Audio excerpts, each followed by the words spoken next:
کہ یہ صبح جو تم پڑھ رہے ہو، یہ صبح جو تم مائکوں پہ آن کر کے اکو مائکوں کو آن کر کے لوگوں کو تنگ کر رہے ہو، کہاں پر یہ ثابت ہے بھائی کہ جس دن داؤدی صاحب میرے سامنے بیٹھا، انشاءاللہ اللہ کے فضل سے کوئی تکبر نہیں، کوئی کچھ نہیں، وہ داؤدی صاحب کے لیے آخری دن ہوگا علم کے میدان میں، آخری دن ہوگا۔ مجھے ایک بات سمجھ نہیں آتی، نہ ہمارا قرآن سے کوئی لینا دینا ہے، نہ ہمارا نبی صلی اللہ علیہ وسلم سے کوئی لینا دینا ہے، نہ کوئی دین سیکھنا ہی چاہتا ہے، نہ کوئی اللہ کے احکام دیکھنا ہی چاہتا ہے، اور نہ کوئی حضور پاک صلی اللہ علیہ وسلم کے طریقے دیکھنا ہی چاہتا ہے۔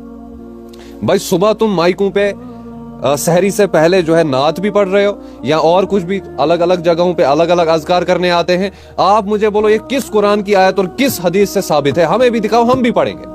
بھائی اللہ نے جو قرآن میں لکھا ہے، حضور پاک صلی اللہ علیہ وسلم نے جو ہم تک پہنچایا، بس دین اتنا ہی ہے۔ آپ نہ تم اس میں سے کچھ نکال سکتے ہو، نہ کچھ ایڈ کر سکتے ہو، نہ کچھ ایڈ۔ ظاہراً اگر وہ نیک کام دکھ بھی رہا ہو، لیکن نہیں، جیسے دودھ ہے، دودھ میں اگر زمزم بھی ملایا جائے لیکن پھر بھی وہ دودھ خالص دودھ نہیں رہے گا، اس میں ملاوٹ کرنے آئی۔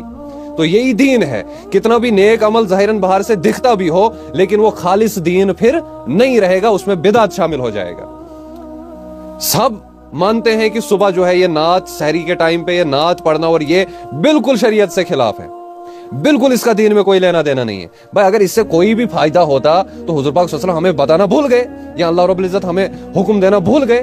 جو آپ کو یاد پڑ گیا، جو آپ حضور پاک صلی اللہ علیہ وسلم سے اوپر ہو گئے یا صحابہ سے اوپر ہو گئے، اور صبح اٹھ کے جو ہے آپ یہ سب چیزیں کرتے ہو؟ نہیں بھائی، تمہارا دین سے کوئی لینا دینا نہیں ہے، اور ہر ایک مانتا ہے کہ صبح یہ کر رہے ہو جو تم یہ غلط کر رہے ہو۔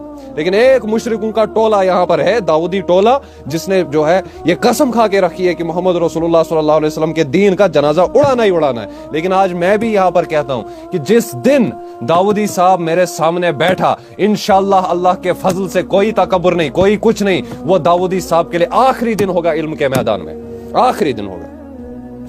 چاہے پھر ان کا حامی صاحب ہو، چاہے کوئی بھی ہو، آپ ہمیں ثابت کر کے دو کہ یہ صبح جو تم پڑھ رہے ہو، یہ صبح جو تم مائکوں پہ آن کر کے اکو مائکوں کو آن کر کے لوگوں کو تنگ کر رہے ہو، کہاں پر یہ ثابت ہے بھائی؟ کہاں پر یہ ثابت ہے؟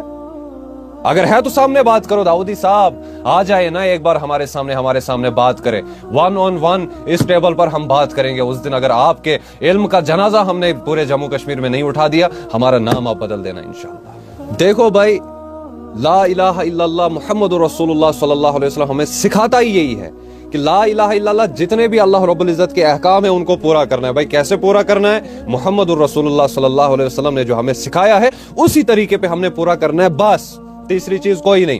پھر چاہے وہ کتنا نیک سے عمل بھی دکھ بھی رہا ہو، لیکن اس کی دین میں کوئی بھی اجازت نہیں ہے، کوئی اجازت نہیں ہے اس کی دین میں کہ آپ اس کو ایڈ کرو، کیونکہ محمد الرسول اللہ صلی اللہ علیہ وسلم نے جو ہم تک پہنچانا تھا وہ پہنچا دیا، بس اب ڈائری بند ہو گئی ہے۔ اب جو اس کو کھولنے کی کوشش کرے گا وہ گمراہی میں ہے، وہ مردود ہے، اور وہ سب سے بڑا بیوقوف اور گمراہ انسان ہے اس دنیا میں۔